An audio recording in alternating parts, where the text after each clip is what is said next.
Insya Allah kita tidak akan mati dalam keadaan berzina.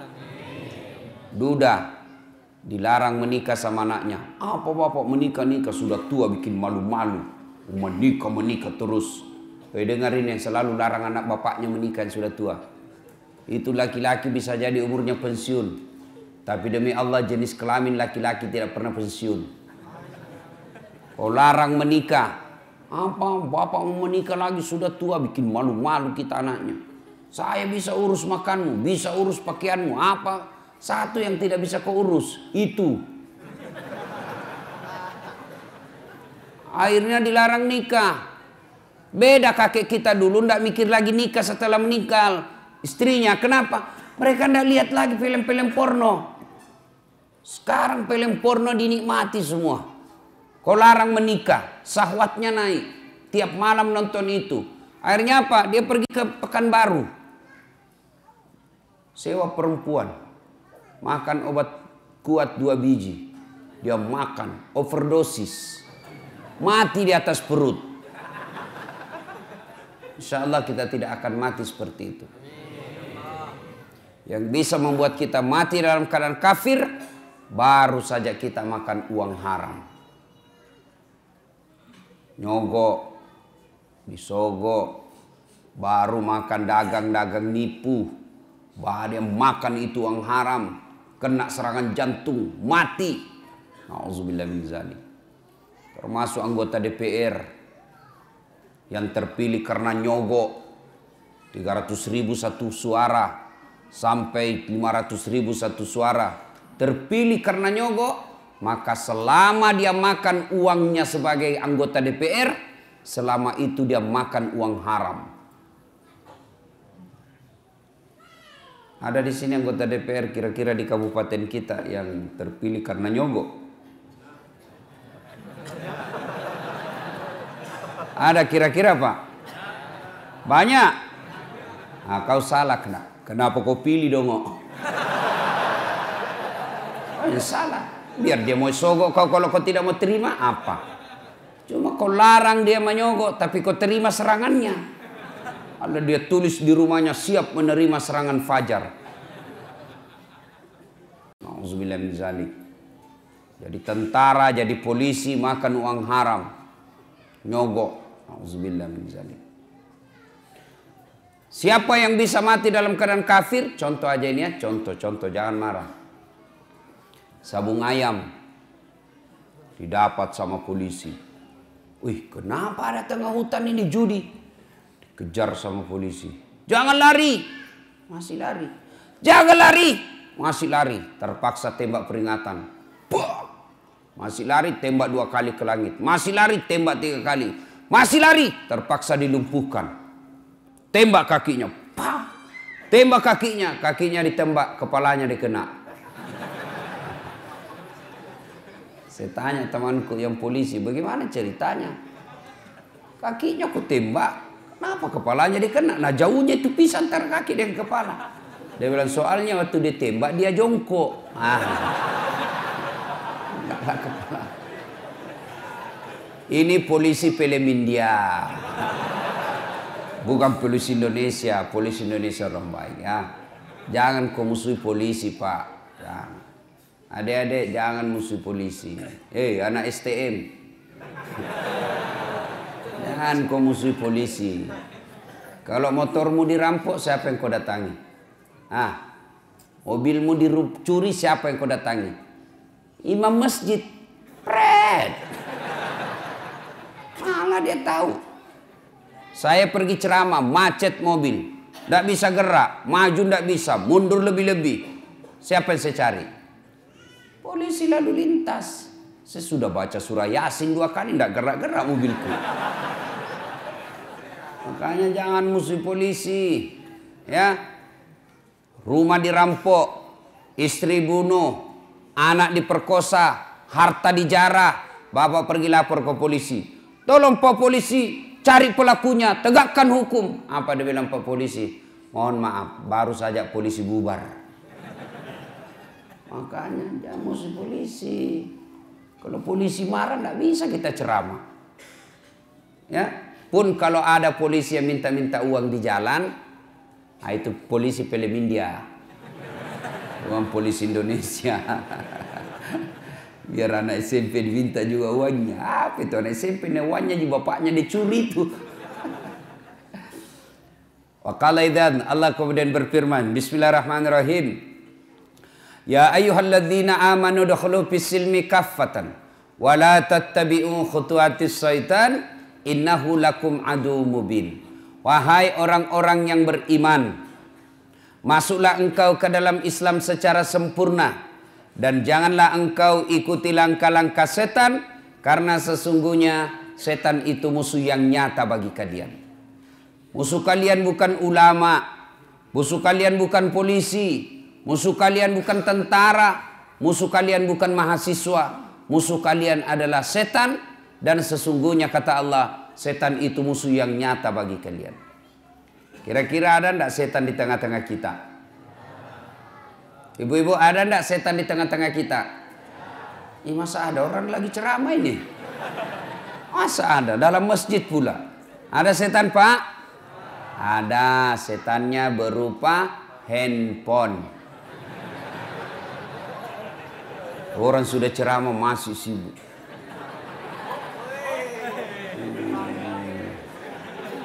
Simpan dulu HP-nya, simpan dulu. Oh ibu-ibu, umur sudah mau 60 siaran langsung juga di Facebook.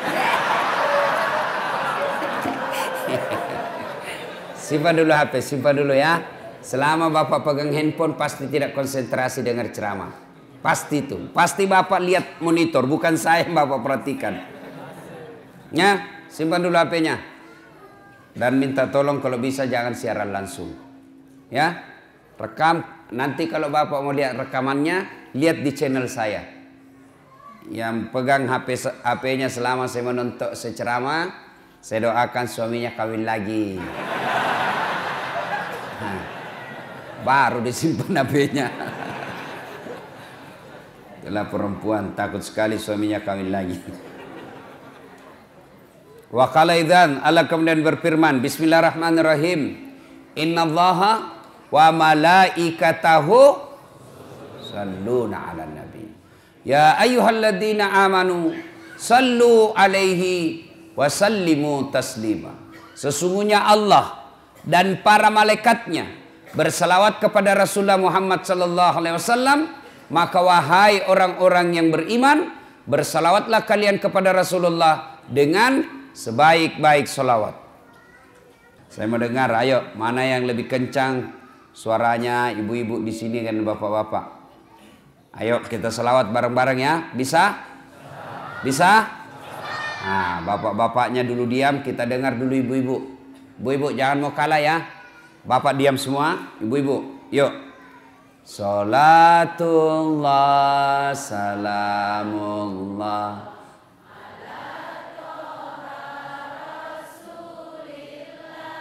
salat salamullah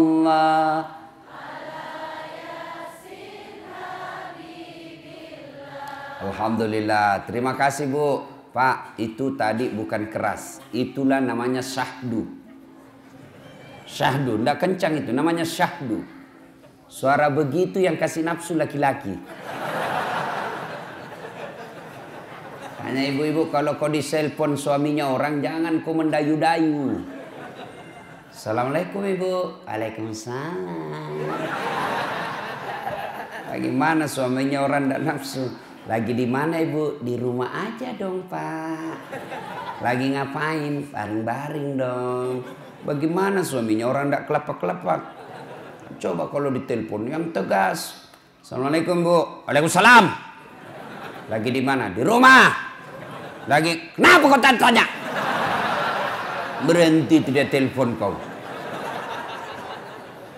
Ini, waalaikumsalam. Caleda.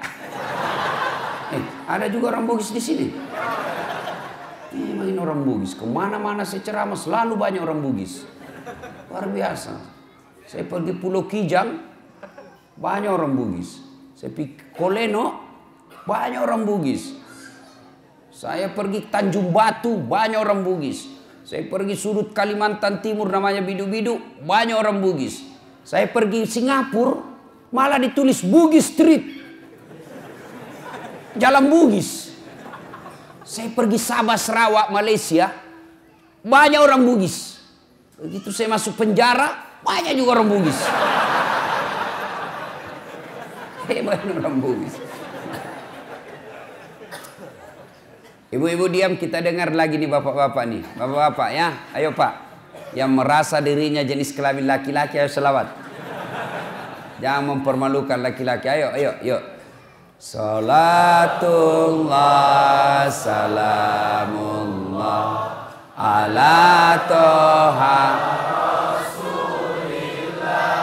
Salatullah, salamullah, ala yasin Habibillah.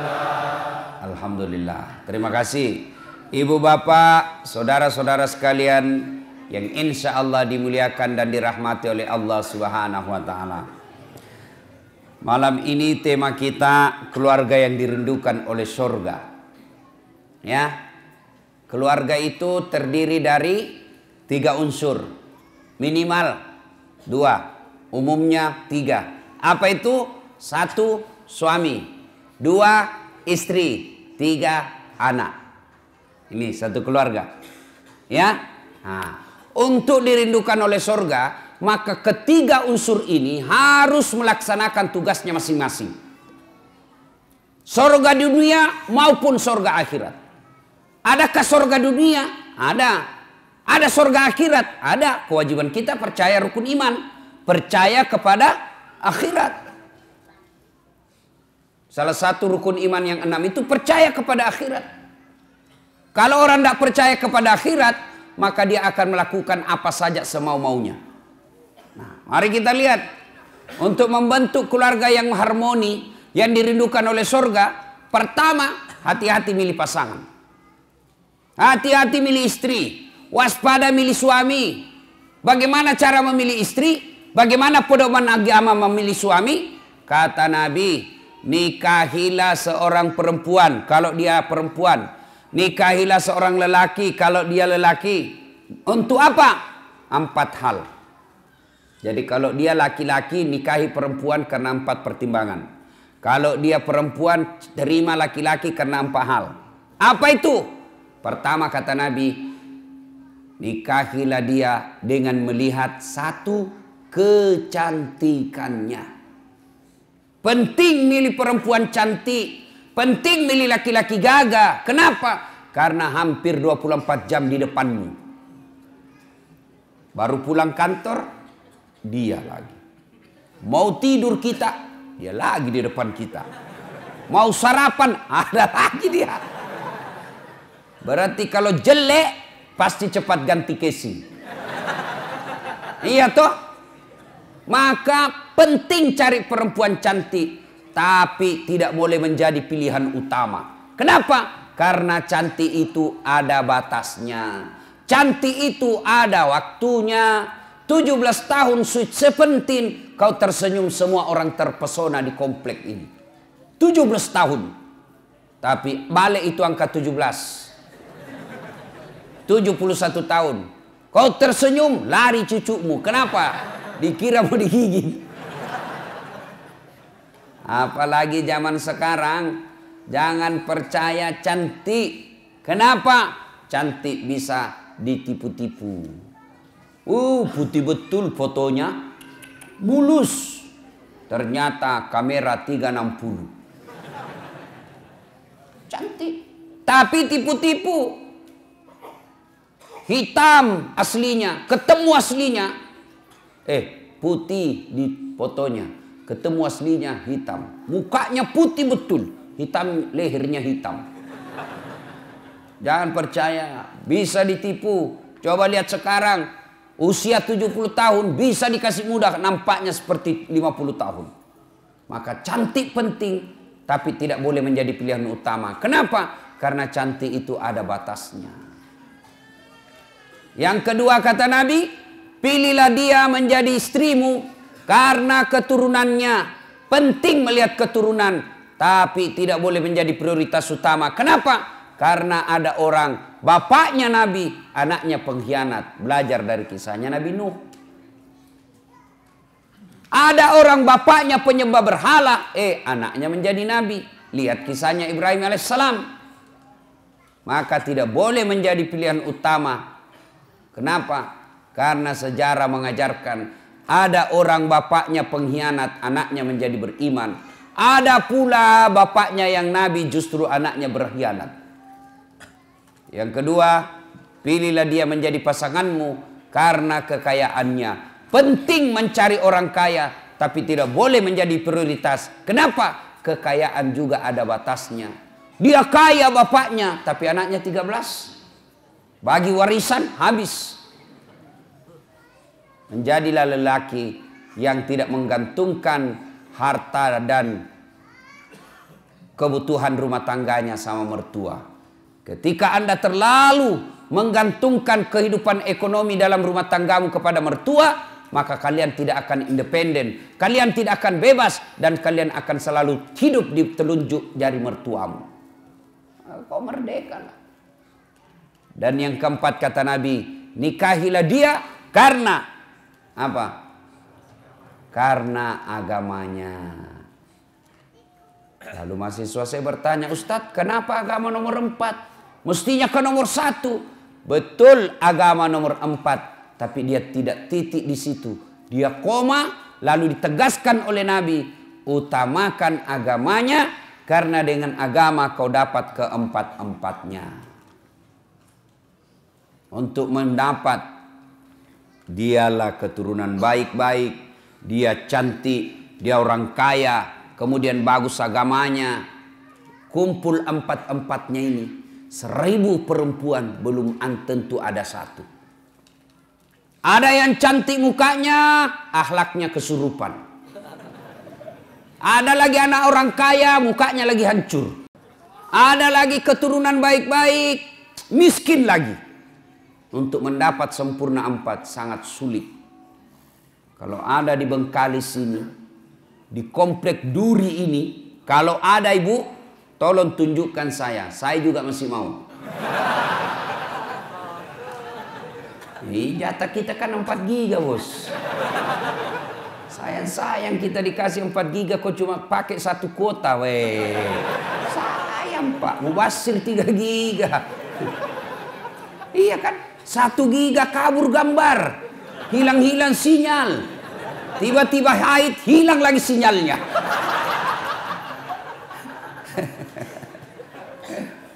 Nah itu dulu ya, agamanya baik-baik. Utamakan agama. Adik-adik cewek, kalian kalau sudah ada yang melamar, kau lihat dia rajin berjamaah, tutur katanya sopan, ya sudahlah, meskipun dia kerjanya belum jelas, tapi kalau sholatnya sudah jelas, kau terima itu. Dan kau terlalu sombong, mentang-mentang kau sudah kerja, mentang-mentang kau sudah baik pendapatanmu, ada yang datang melamarmu penghafal Quran, apa kau bilang? Berani betul lamar saya. Apa modalmu? Ya modalnya hafalan Quran. Orang yang hafal Quran itu Quran berjalan. Kau tolak, Allah tutup pintu jodohmu. Akhirnya kau jadi gasturi. Tahu gasturi? Gadis tua Republik Indonesia.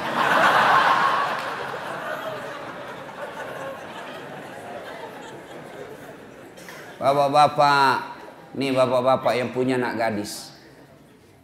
Jika kalian menemukan lelaki yang akhlaknya baik, agamanya baik, kau terlalu takabur dan sombong kalau kau menolak orang-orang yang baik agamanya. Rezeki Allah yang ngatur. Jangan kau jadikan bahwa orang nanti bahagia dalam rumah tangga kalau banyak duitnya. Kalau duit yang membuat orang bahagia, semestinya tidak ada orang kaya yang berantakan keluarganya. Kalau gara-gara duit orang bahagia, mestinya tidak ada orang kaya yang bercerai. Tapi buktinya berapa banyak orang kaya akhirnya berujung perceraian. Kenapa? Karena dia tidak temukan kebahagiaan dalam duit. Saya bilang sama istriku, tidak usah kau cemas soal duit. Duit tidak kau bawa mati.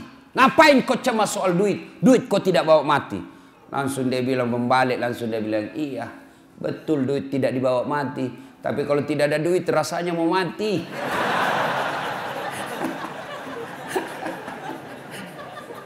Salatullah salamullah ala toha Rasulillah. Salatullah salamullah ala yasin. Alhamdulillah. Kalau mau keluarga bahagia yang dirindukan oleh surga, mulailah dari memilih pasangan. Keturunan baik-baik juga harus kita lihatnya, tapi tidak boleh menjadi prioritas dan menjadi ukuran yang mutlak. Tapi yang kata Nabi, utamakan agamanya. Kalau agamanya baik, meskipun mukanya tidak cantik, tapi akhlaknya yang baik, maka memperbaiki rasa wajah dilihat. Ya, yang paling sial jelek. Keturunan pencopet, akhlaknya hancur, miskin, tak tahu pula ngaji. Nauzubillah min zalik. Mudah-mudahan tidak ada seperti itu jodoh kita. Pak, ya, kalau ada yang senang anak gadisnya, Pak, tanya agamanya baik atau tidak. Gimana cara melihatnya? Gampang. Gimana caranya? Ada anak kita yang senang, panggillah dia jam 5. Nah, kau datanglah jam 5 sore ya. Ya om, datanglah di jam 5. Cerita, masuk maghrib, suruhlah asan. Kau asan nak, sudah masuk maghrib, mulai pucat itu.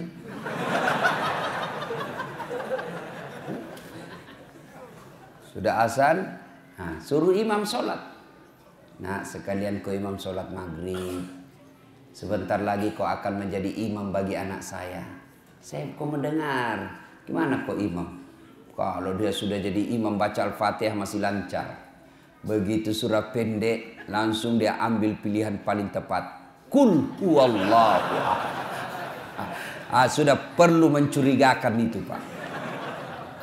Tapi sayang, seribu sayang, manusia akhir zaman sekarang, kalau ada yang lamar anaknya, langsung dia tanya, di mana kerja? Ada mobilnya enggak? Sudah ada rumahnya? Tidak salah, tapi semua yang Bapak tanyakan itu tidak ada gunanya ketika agamanya tidak beres. Saya ini hampir tiap hari orang curhat. Berapa banyak perempuan yang disengsarakan. Kenapa? Karena suaminya kaya, cakep. Kaya, cakep inilah yang kadang-kala kurang ngajar. Kenapa? Karena dia pikir saya kaya, banyak duit, siapapun saya mau, pasti dia mau sama saya. Karena dia anggap gampang. Maka, bapak-bapak yang punya istri, yang punya suami, lalu punya anak, ada yang lamar anakmu, maka lihat agamanya. Agamanya dulu. Semoga dengan pertimbangan agama, ketika usia senja, anak-anakmu nanti insya Allah mengurusmu ketika kalian sudah tua. Tapi kalau agamanya tidak baik, meskipun penghasilnya banyak, rumahnya banyak, mobilnya mewah, kau datang ke rumahnya, dia lebih sayang sama potnya daripada kalian mertuanya. Pecah potnya marah, apa itu bapakmu? Sudah pensiun bikin jengkel saja kerjanya. Apa enaknya sudah gitu, Pak? Lebih hormat sama karpetnya yang harga puluhan juta, hanya karena kalian di situ tiba-tiba jatuh gigi palsumu. Marahlah dia. Nah, itu kalau dia terlalu kaya tapi tidak baik agamanya, lebih dihargai harta yang ada di rumahnya daripada kehadiran mertua dan orang tuanya. Pilih agamanya. Ya. Nah, itu dulu cara memilihnya. Pegang ini. Adik-adik yang belum menikah, nah itu pegang itu 4. Lihat agamanya, utamakan itu. Bagaimana kami yang sudah punya istri, Ustaz? Bapak boleh evaluasi ulang. Ya. Kalau berani. Ibu-ibu mau masuk surga, Ibu? Mau, Ibu? Bukan cuma mau surga, dirindukan oleh surga, Ibu. Mulai cemas ibu-ibu. Gimana caranya, Bu?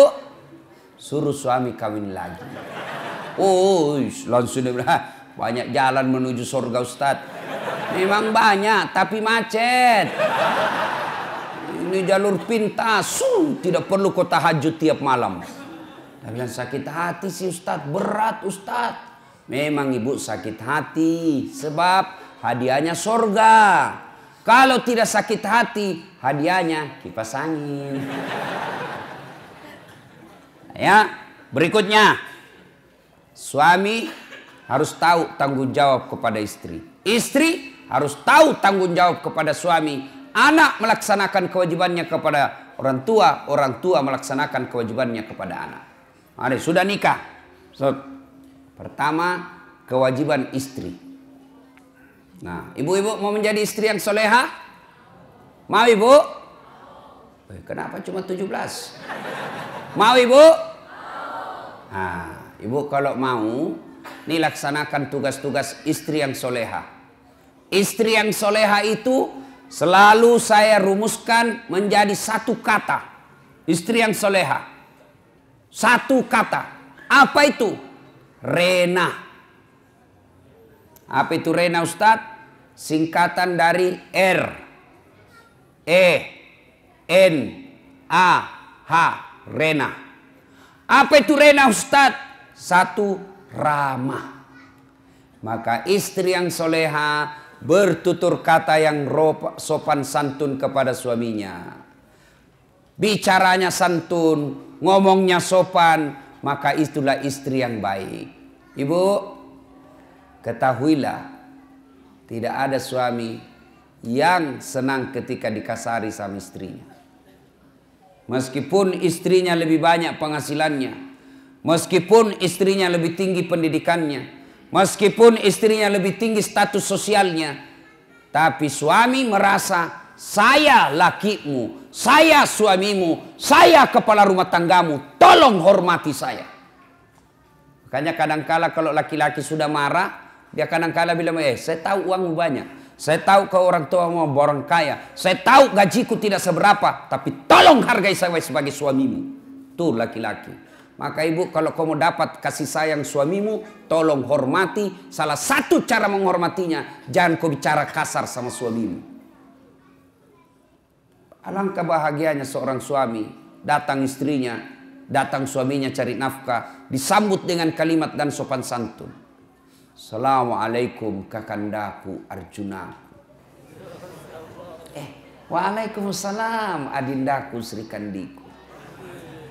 Bagaimana kabarmu bang selama hari ini? Capek deh, meskipun engkau capek, aku akan membuatmu bahagia di dalam. Silahkan masuk bang. Ini tidak, kita baru pulang muka cemberut. Baru datang suaminya langsung ditunjuk. Dari mana kau terlambat lagi nih? Tadi saya telepon kau tidak apa. Dari mana kau? Bagaimana kita tidak cepat mati?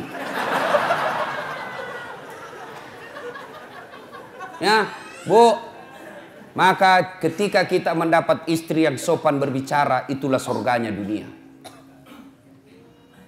Bapak senang enggak perempuan yang kasar? Mana ada mau Pak? Kan kita senang yang lembut-lembut bicara. Kita pas pulang tunduk-tunduk capek. Waduh capek betul. Hari ini keras sekali perjuangan di kantor. Maka istrinya membahagiakannya. Sabar bang. Memang begitulah cari nafkah. Mudah-mudahan capek itu akan menjadi pemberat timbanganmu di akhirat kelak. Meskipun kerjamu berat.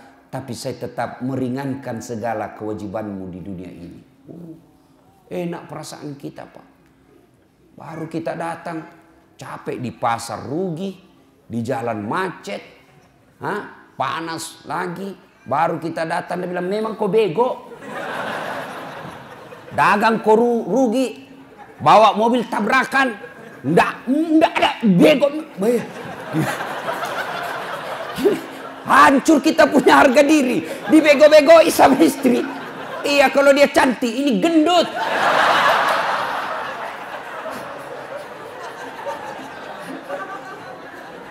Ya, R, ramah.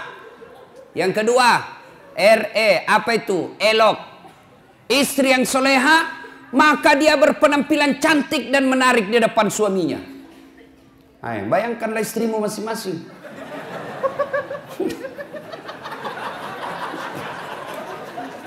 Cantik dah kalau kau di rumah. Oh, saya lihat perempuan akhir zaman sekarang. Kalau dia mau pi pengantin, cantik memang Pak. Wah, harumnya itu. Masih kita 2 meter sudah tercium. Walisnya di racing.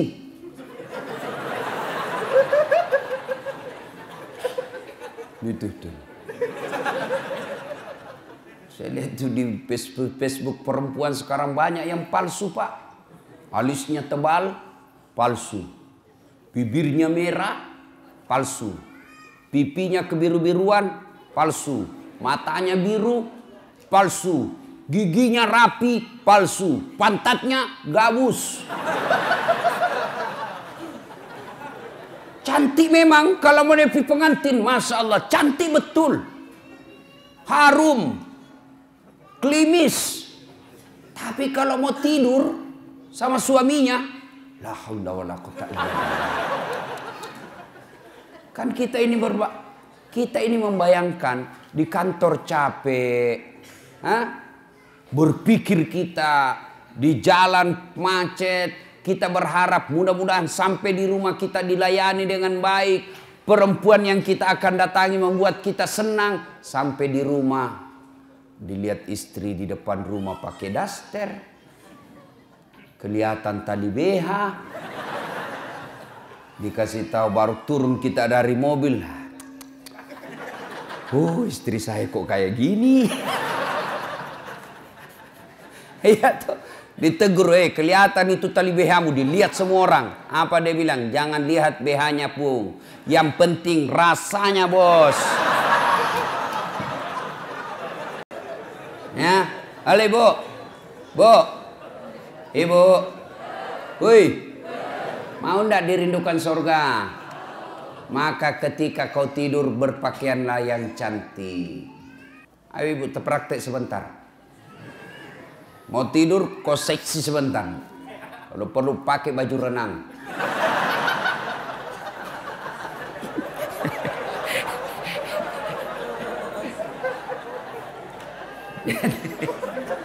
Jangan juga salah paham. Mentang-mentang sudah dengar, dia sudah cita-cita besok kalau datang suami saya akan penampilan lain dari yang lain. Dia pakai pantofel, pakai rok mini-mini, baju sempit, dia kuncir 3 rambutnya. Satu mau datang suaminya, astagfirullah. Kesurupan istri. Ayo. Tapi wanita yang dandan untuk menyenangkan hati suaminya, itu ibadah. Bahkan wanita soleha itu kata Nabi, mereka yang ketika dipandang oleh suaminya, menyenangkan hati suaminya. Tapi sayang perempuan kita sekarang Pak, terbalik. Dia mau tidur seadanya. Begitu dia mau keluar rumah, mau menyenangkan hati suaminya orang. Berdandan, pakai baju baru. Siapa yang cicilkan baju Ibu? Hah? Woi! Jangan ketawa, saya serius ini. Siapa yang cicilkan baju di rumah? Suami. Siapa yang belikan kalian baju? Suami. Lalu kenapa kalian ketika mau tidur kalian pakai seadanya? Ini wanita akhir zaman. Mau menyenangkan hati orang ketika mau pesta. Mau pergi arisan dia cantik. Mau pergi keluar cantik. Tapi giliran mau tidur sama suaminya, pakaian seadanya. Bukan begitu yang diajarkan oleh Nabi. Pakailah. Pakai parfum ketika mau tidur. Pakai sikat gigi. Tidak ada parfum, kau cari itu pengharum ruangan.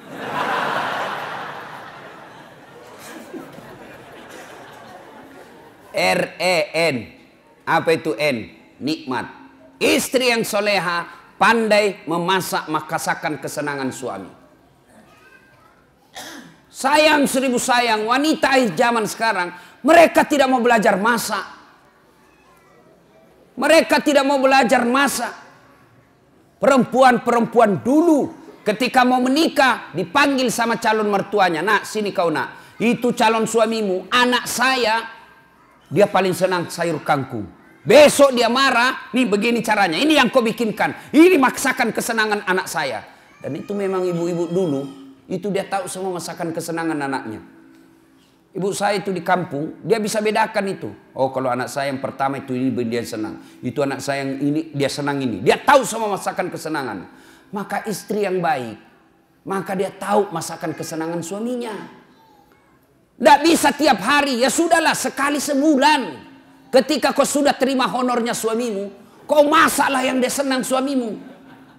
Telepon suamimu, bang. Jangan makan di luar. Saya masak spesial hari ini buat abangku sayang. Itu kan enak. Kita mau pulang tiba-tiba masuk WhatsApp. Bang, jangan makan di luar ya bang. Hari ini saya masak spesial buat abangku. Sebut aja mau makan apa hari ini. Tenangkan perasaan. Dan itu laki-laki bu. Kalau kau SMS begitu. Dia kasih lihat sama temannya di kantor. Hei, lihat istriku. Istri yang soleha. Iya kan Pak? Tapi apa Bapak pernah di WhatsApp seperti itu? Paling WhatsAppnya, jangan lupa singgah telur bang. Masih baik kalau telur, ini pembalut disuruh kita beli Pak. Apa ketawa membayangkan diri sendiri? Bu, sekarang tapi sayang wanita sekarang. Mereka lebih senang baca-baca kosmetik ya daripada resep membahagiakan suami. Dan kita juga Pak, kalau istri di rumah masak, hargai masakan istri. Itu istri paling emosi kalau dia sudah masak serius lalu Bapak tidak kasih pujian. Membahagiakan istri itu memuji masakannya. Bahkan dari semua jenis bohong, satu bohong yang boleh bahkan berpahala ketika Bapak bohong. Apa? Bohongnya seorang suami untuk membahagiakan istrinya. Boleh. Contoh, tiba-tiba istri kita hijrah, bertobat, lalu dia baca ceramah, nonton ceramah Ustadz Das'ad. Salah satu kewajiban istri memasak masakan kesenangan suami. Kalau dia pergi lama masak. Dia naik Gojek lah pergi pasar. Ya 1 jam dia keliling. Dia keliling itu pasar untuk mencari yang paling murah. Perempuan kan begitu Pak. Hobinya nawar.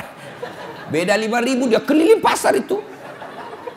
Sudah sampailah di rumahnya. Panaslah dia masak. Dia sambil baca buku resep. Dia belajar. Begitu datang suaminya senanglah dia. Wah masakan spesial ini.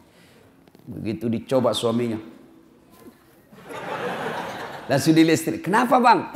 Enak betul. Barusan saya dapat masakan seperti ini. Nyaman. Bapak boleh bohong seperti itu.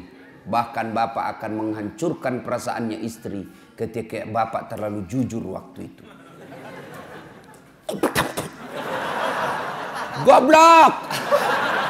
Beleng-beleng lu. Hancur perasaannya perempuan. Maka ketika Anda bohong saat itu pahala. Kenapa? Menyenangkan hati suami, istri. Coba ketika Bapak terlalu jujur waktu itu. Bagaimana hancurnya perasaan istri. Maka ibu-ibu belajarlah memasak. Ya. Sekarang ibu-ibu malas masak Pak. Dia lebih senang go food.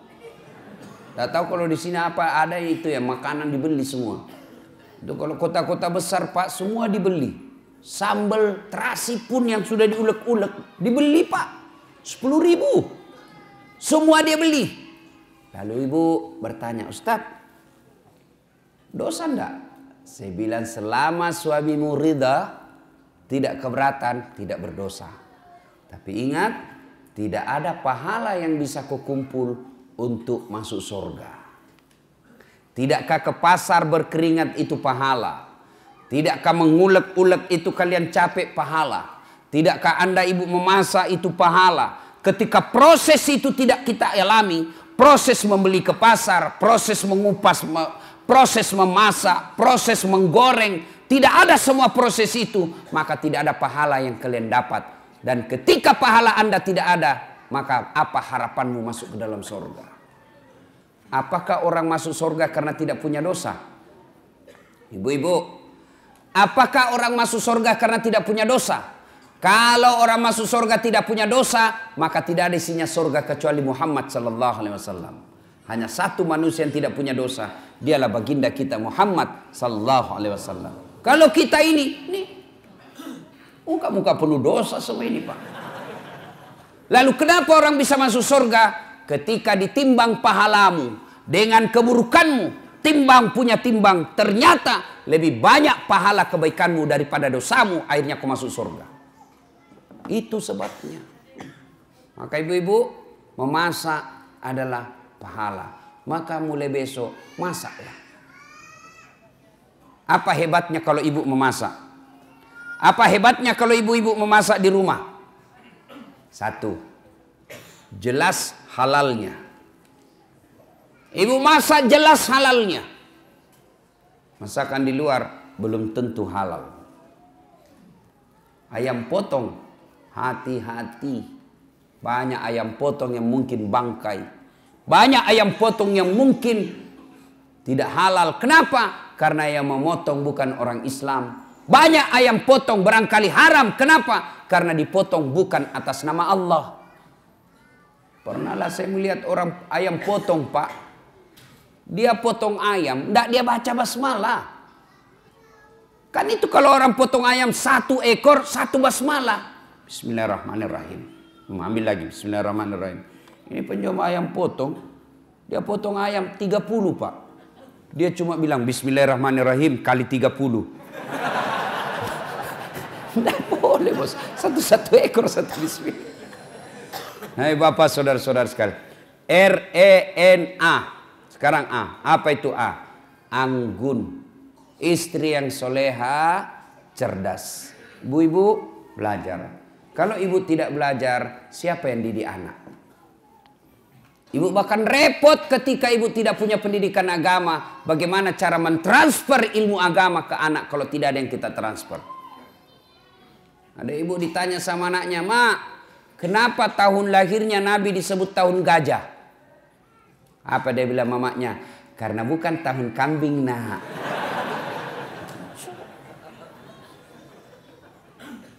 Ilmu ibu untuk mendidik anak. Maka ibu-ibu sekolah kuliah tinggi-tinggi sebenarnya bukan sekedar untuk cari kerja. Ibu-ibu jadi dokter, jadi sarjana, jadi magister, bukan sekedarnya untuk status sosial semata, bukan untuk mempermudah dapat kerja, tapi yang lebih utama ilmu yang ibu dapat di kampus, ilmu yang ibu dapat di uni perkuliahan, tujuannya apa? Untuk mendidik anak-anak di rumah. Jangan lagi berkata, "Wah, rugi saya sekolah tinggi-tinggi tidak jadi pegawai."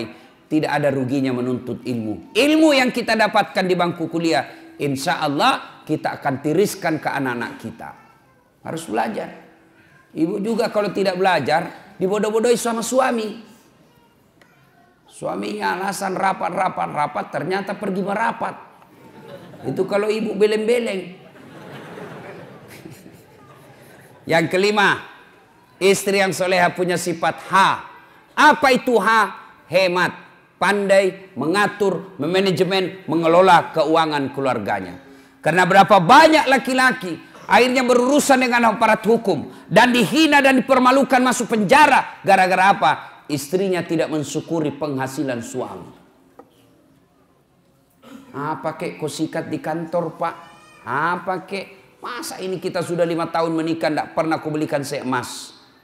Malulah suaminya. Akhirnya apa? Menyalahgunakan jabatan, ketangkap polisi. Gara-gara apa? Istrinya tidak mensyukuri apa yang Allah berikan kepadanya. Ibu, dengar ini. Semua laki-laki ingin membahagiakan istri.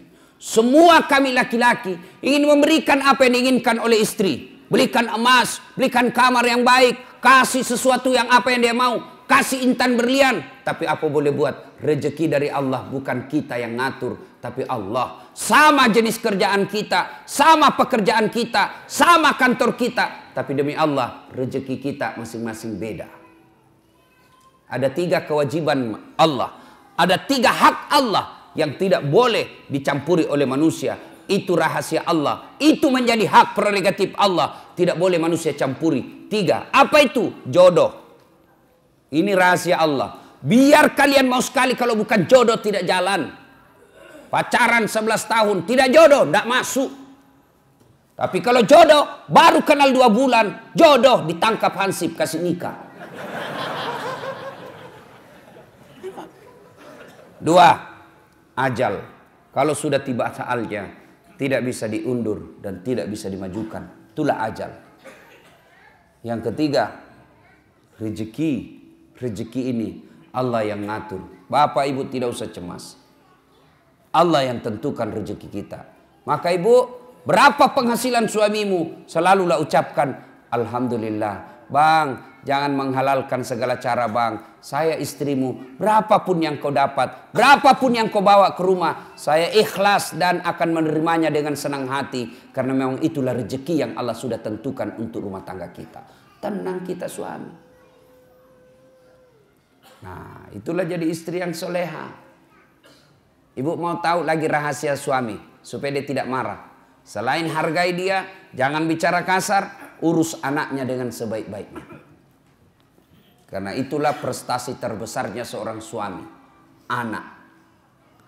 Nah, bapak-bapak mau punya istri seperti yang saya jelaskan tadi? Mau? Mau? Nah, bapak juga harus jelaskan tugasnya sebagai suami. Apa tugas sebagai suami? 1, mendidik. Didik istri kita, didik anak-anak kita. Gimana kita mau mendidik istri kalau kita sendiri tidak bisa memberikan teladan? Dan mendidik istri tidak sekedar mengharapkan apa yang didapat di bangku kuliah, tapi mendidiknya harus kita memberikan contoh yang baik. Tidak mungkin istri kita bisa sholat subuh lebih awal kalau suaminya sendiri sudah jam 7 masih tidur. Tidak mungkin istri kita bisa berbicara yang santun kalau kita laki-laki setiap marah kasar ngomongnya. Engkau goblok memang kau. Apa dia tahu ini si gendut hitam, pulang kau di rumahmu. Apa? Sepertilah Rasulullah Muhammad SAW. Beliau rumah tangganya beliau kecil. Coba lihat, baca itu sejarah hidup rumah tangga Rasulullah. Rumah beliau dijelaskan oleh riwayat, kalau beliau berdiri sholat jamaah, kepalanya Rasulullah tersentuh dengan plafonnya. Bayangkan, kecilnya itu rumah Rasulullah. Kalau beliau sujud berjamaah dengan Aisyah, kepalanya Aisyah mengenai kakinya Rasulullah Muhammad SAW. Begitu kecilnya rumahnya. Tapi beliau dalam keadaan rumah yang kecil itu, beliau mengatakan, baiti jannati, rumahku laksana surga bagiku. Kenapa Rasulullah? 1, karena Rasulullah memberikan keteladanan, memuliakan istrinya, tidak pernah menghina istrinya, tidak pernah kasar bicara sama istrinya, tidak pernah menyakiti hati istri beliau, padahal beliau punya istri 11. Bapak saudara-saudara sekalian, ya. Nah, kewajiban suami mendidik istri. Lihatlah Rasulullah itu memberikan keteladanan. Lebih banyak memberi contoh daripada jangan ini, lakukan ini, lakukan ini. Tidak, Nabi mendidik istrinya dengan memberi contoh. Kalau bapak berkehendak istri rajin sholat, maka bapak beri contoh tidak pernah menelehkan sholatnya. Kalau bapak mau berharap istri sopan kepada bapak, maka bapak yang lebih utama dulu memberi contoh sopan kepada istri. Rasulullah berapa istrinya? 11. Dari 11 itu Pak, tidak pernah satupun yang mengatakan, nyesal saya menikah sama kamu Muhammad, rugi saya nikah sama kamu, rugi. Tidak. Padahal bapak pun tahu 11. Bapak cuma 1 punya istri, menderita lahir batin. Nabi lelaki romantis. Nabi baca itu buku Barsanji. Dijelaskan dalam kitab itu, Nabi sendiri yang jahit pakaiannya, Nabi sendiri yang sediakan sarapannya, Nabi sendiri yang bersihkan tempat tidurnya. Coba bayangkan, Nabi kekasih Allah, manusia paling mulia, yang namanya selalu digandengkan dengan namanya Allah, tidak malu cuci pakaiannya sendiri, menjahit bajunya, membersihkan tempat tidurnya. Mana ada laki-laki seperti itu di sini? Itu Nabi, Pak. Kita mentah-mentah baru security. Gengsi bersihkan tempat tidur. Tolong hargai saya. Saya security.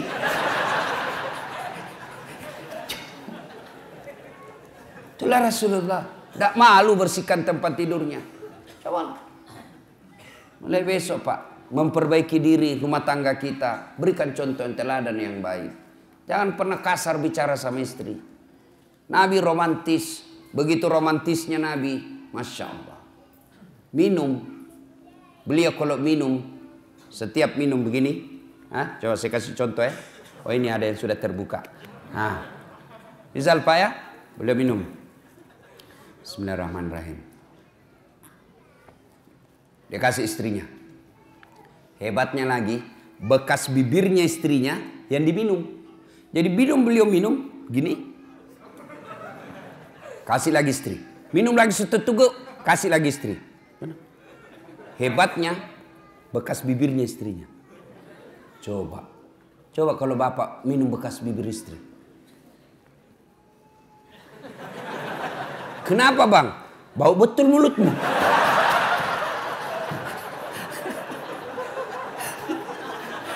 Salatullah, salamullah, ala toha Rasulillah. Salatullah, salamullah, ala yasin Habibillah. Alhamdulillah. Berikutnya, sudah punya suami, punya istri, hamil, melahirkan anak. Kewajiban bersama antara orang tua kepada anaknya. Apa kewajibannya? 1, lahir anakmu, kasih nama yang baik. Nama yang baik nama artis? Bukan. Nama yang baik nama selebriti? Bukan. Nama yang baik, nama yang ada doa dan harapan kebaikan di dalamnya. Kasihlah nama-nama sahabat Nabi. Nah, saya kasih kau nama Khalid. Ini Khalid, salah satu sahabat Nabi yang menjadi panglima perangnya Umar bin Khattab, dibawa kepemimpinan komandonya Khalid bin Walid. Tidak pernah satu kali pun perang yang dia pimpin kalah. Inilah Khalid, saya mau kau nanti menjadi besar panglima orang Islam yang membela agamamu. Nih, saya mau kau seperti Khalid. Nah, lahir anaknya perempuan besar. Nah, saya kasih kau nama Sumayyah. Siapa Sumayyah, Pak? Nih Sumayyah, wanita, budak, pembantu zaman dulu. Tapi akidahnya kuat, tidak pernah mau menghina Islam, tidak pernah mau menyerah membela Islam. Sampai dibunuh oleh majikannya hanya karena dia tidak mau mengatakan Muhammad pembohong. Dipaksa mengatakan Muhammad pembohong. Dia ludahi Abu Jahal mukanya. Pak! Abu Jahal, mukamu lebih hina daripada kotoran onta. Marah Abu Jahal, dia tikam Sumayyah, meninggal. Manusia pertama mati syahid bukan laki-laki. Sumayyah, saya mau seperti kau bela agamamu. Sumayyah. Jangan kasih nama artis.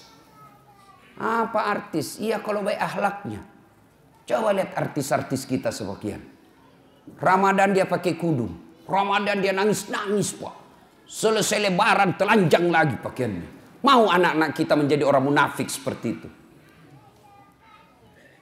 Saya mau kasih kau nama siapa, nak? Lionel Messi.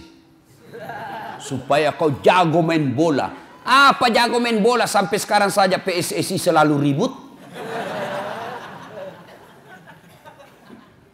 Kasih nama-nama baik-baik, Pak. Jangan lagi berkata apa arti sebuah nama. Bayangkan seandainya tidak ada nama semua di sini, Pak. Terutama kalau pilih caleg. Gimana memilih caleg kalau tidak ada namanya? Pilih saya, siapa? Anu.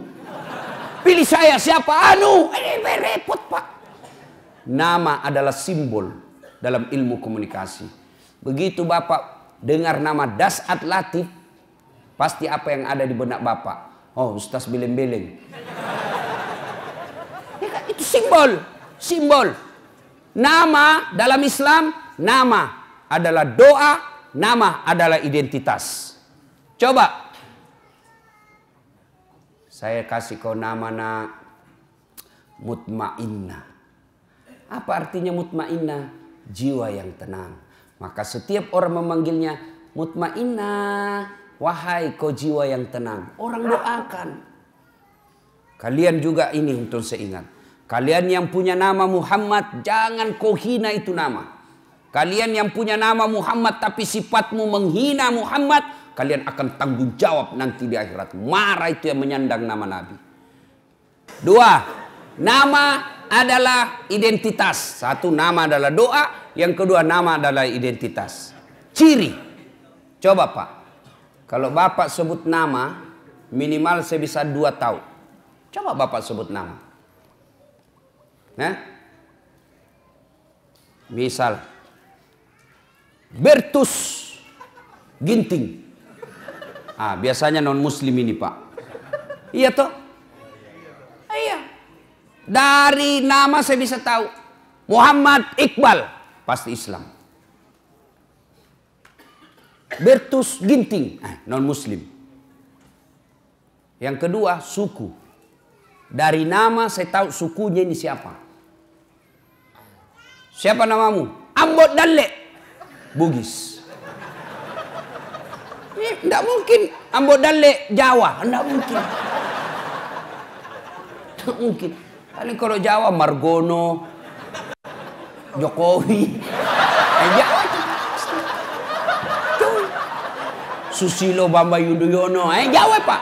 Kalau Ambot Dalle Bugis, tidak mungkin. Siapa namamu? Ambot Dalle. Suku Klaten. Tidak mungkin Pak. Ya, kasih nama yang baik. Lahir anak, kasih nama yang baik. Yang kedua, kewajiban orang tua mendidiknya. Didik anak. Bagaimana cara mendidik anak? Silakan baca buku-buku riset. Tapi Bapak keliru dan sesat ketika Bapak mendidik anak meninggalkan Al-Quran. Allah mengabadikan satu surah untuk kita orang Islam, metode dan tata cara yang tepat dalam mendidik anak. Surah apa Ustadz? Ada yang tahu? Ada yang tahu? Coba saya kasih hadiah. Ayo, angkat tangan. Siapa yang tahu? Saya kasih hadiah. Siapa? Ayo, mana? Ya. Anak muda. Siapa? Surah apa? Angkat tangan, sebut, naik ke sini. Bapak Pak. Surah ayat. Karena Bapak lupa ayatnya cuma 50, Bapak hadiah. Hadiah. Siapa yang tahu surah apa? Kan sudah ditahu surah Luqman. Ayat berapa? Ayo Bapak. Ayat 12 sampai? Pokoknya ayat 12 sampai dan seterusnya. Ini hadiahnya Pak. Coba Pak. Lain-lain itu rasanya uang Ustadz Pak. Ya. Tapi ada anak muda yang bisa? Ya, ada. Surah berapa? Luqman ayat 12 sampai? Kau bukalah. Supaya Bapak berhenti penasaran, buka nanti. Mulai dari surah Luqman ayat 12 dan seterusnya. Bagaimana Al-Quran mendidik anak? Di situ, ya bunayya la tusrik billah. Wahai anakku, jangan kau menserikatkan Allah. Itu dulu ajarkan anak-anak kita. Bagaimana cara mendidik anak yang masih kecil, usia 2 tahun, 3 tahun. Bagaimana cara mendidik anak? Biasanya anak-anak kita senang dengan lagu, maka perkenalkan agama tauhid dengan lagu-lagu. Dengan lagu apa? Lagunya Umi Rama. Katakan Tuhan itu satu. Itu lagunya Umi Rama. Kasih lagu-lagu yang Islami. Topi saya bundar. Bundar topi saya, kalau tidak bundar bukan topi saya. Ya pastilah karena kepala kita bundar. Gantilah itu lagu. Tuhan saya Allah, Allah Tuhan saya, kalau bukan Allah, bukan Tuhan saya. Itu akidah. Banyak Tuhan. Ada Tuhan Siddhartha Gautama, ada Tuhan Sang Buddha, ada Tuhan Yesus Kristus. Tapi kita orang Islam, Tuhan kita Allah. Tuhan yang saya sebut tadi bukan Tuhan orang Islam. Tuhan kita Allah. Siapa itu Allah? Pencipta alam semesta. Jelas. Ibu-ibu dulu kan bagus-bagus lagunya mendidik anak. Masuk bulan Maulid seperti ini, dia lagu-lagu Maulid. Pada zaman dahulu kala, pada zaman jahiliyah, lahirlah seorang Rasul yang terakhir dan mulia. Anaknya bertanya, siapa ya mak? Nabi terakhir mak. Dan lanjut lagi nya, Nabi Muhammad namanya. Terus siapa nama ibunya mak? Siti Aminah ibunya. Bapaknya siapa mak? Abdullah nama ayahnya. Di mana tinggal? Di Dumai atau Bangkalis? Madinah tempat tinggalnya. Oh gitu ya mak. Terus gimana lagi dong mak? Setelah dewasa diangkat menjadi Rasul. Siapa yang angkat mak? Vice President atau security? Oleh Allah yang kuasa. Allah itu siapa mak? Pencipta alam semesta. Itu dulu tuh ibu-ibu dulu. Masuk lagi bulan Rajab, bulan Isra Mi'raj, lagu lagi. 27 Rajab Nabi Muhammad diisrakan dari Masjidil Haram ke Masjidil Aqsa. Tuh ibu-ibu lagu dulu. Begitu suaminya sakit-sakit dan tua-tua, dibelai-belai rambutnya sambil menyanyi lagi. Bila Israel.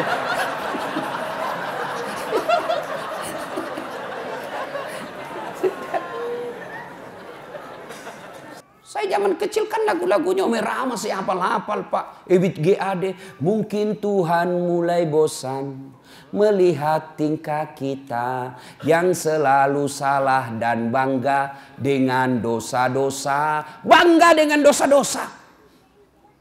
Coba. Itu lagu-lagu dulu. Dari pintu ke pintu. Pengamen. Lagu-lagu dulu Pak. Lagunya Umi Rahma kita hafal-hafal Pak.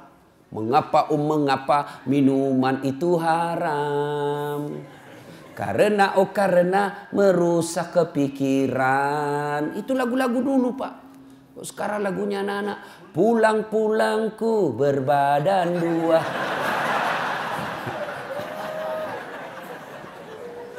Ya, Bapak saudara-saudara sekalian.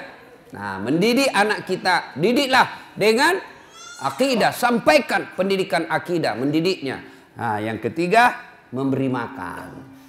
Tugas suami lebih fokus kepada mencari nafkah. Tugas istri lebih utama kepada mendidik. Kenapa? Karena istri lebih banyak tinggal di rumah ketimbang suami. Suami lebih banyak di luar, istri lebih banyak di dalam.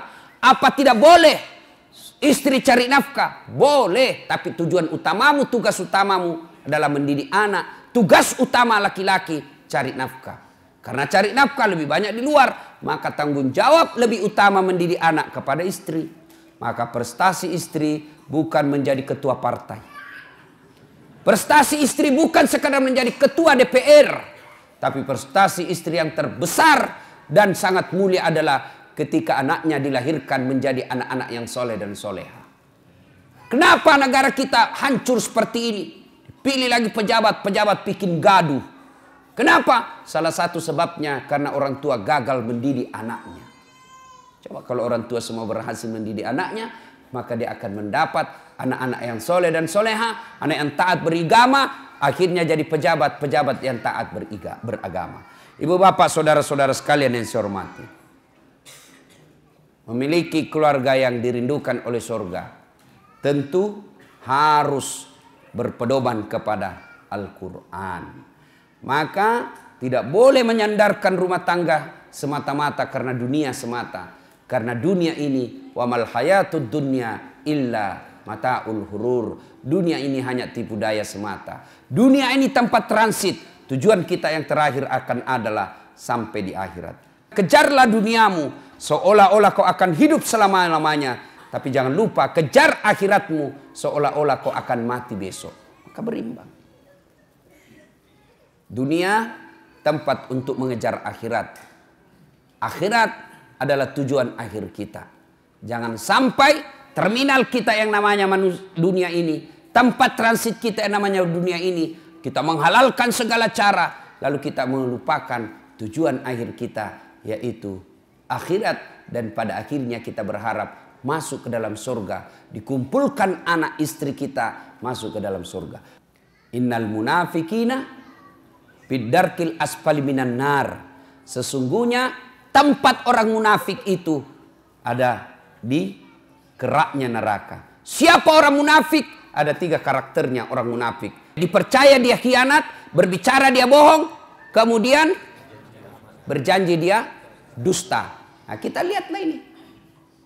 Waktu kampanye banyak janjinya, pilih saya, kalau kau pilih saya, telepon saya 24 jam. Begitu dipilih, dia ganti nomor HP-nya. Kau akan menjadi bahan bakar api neraka. Karena ada orang begitu, Pak.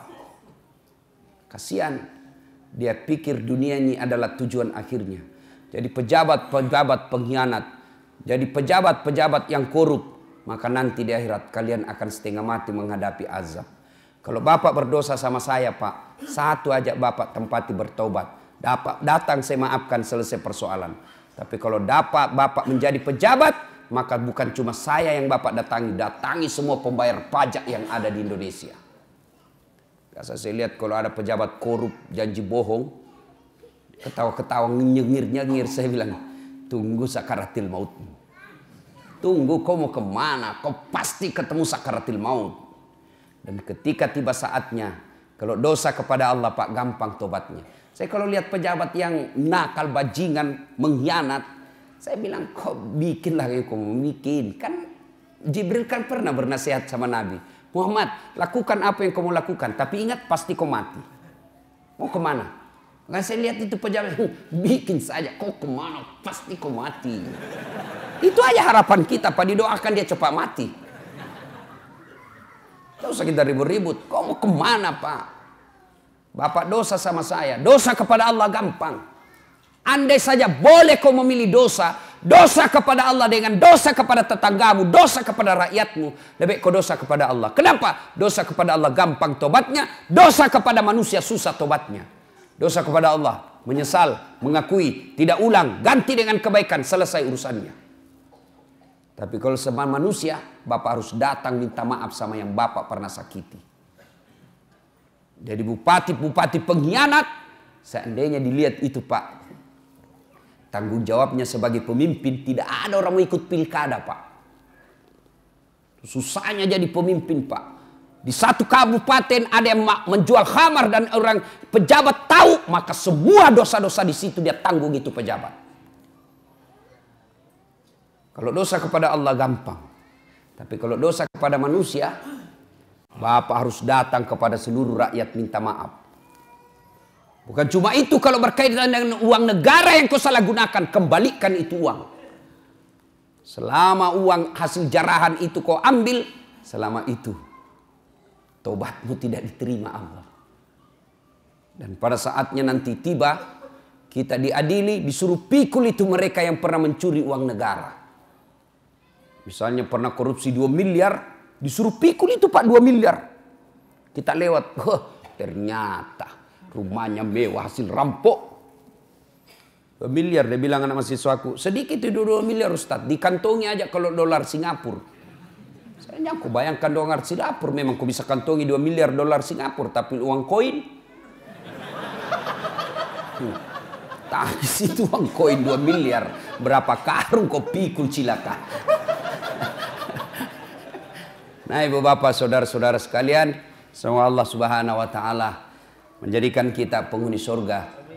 Surga di dunia dan insya Allah surga di akhirat. Inilah tausiah kita, mudah-mudahan ada manfaat. Terima kasih kepada panitia yang telah berupaya mendatangkan saya berkomunikasi secara kontinu dan tidak henti-hentinya agar saya bisa datang ke tempat ini sehingga saya bisa bertemu dengan Bapak Ibu sekalian. Alhamdulillah senang bisa berjumpa dengan bapak-bapak. Cuma kadang-kala yang membuat saya agak tidak enak mendengarnya. Kalau begitu dilihat, dia bilang, ternyata aslinya kecil. Bilang aslinya gagah. Mudah-mudahan ada manfaat. Sebelum kita akhiri, mari kita berdoa pada Allah Subhanahu wa taala. Mohon izin mengirimkan suratul Fatihah kepada Rasulullah Muhammad sallallahu alaihi wasallam. Khasiat dan keutamannya, mohon keikhlasan untuk almarhum bapak saya. Ila hadratin Nabi Mustafa Muhammad sallallahu alaihi wasallam, summa hususil ruhil almarhum Abdul Latif bin Syapo. Al-Fatihah. Bismillahirrahmanirrahim.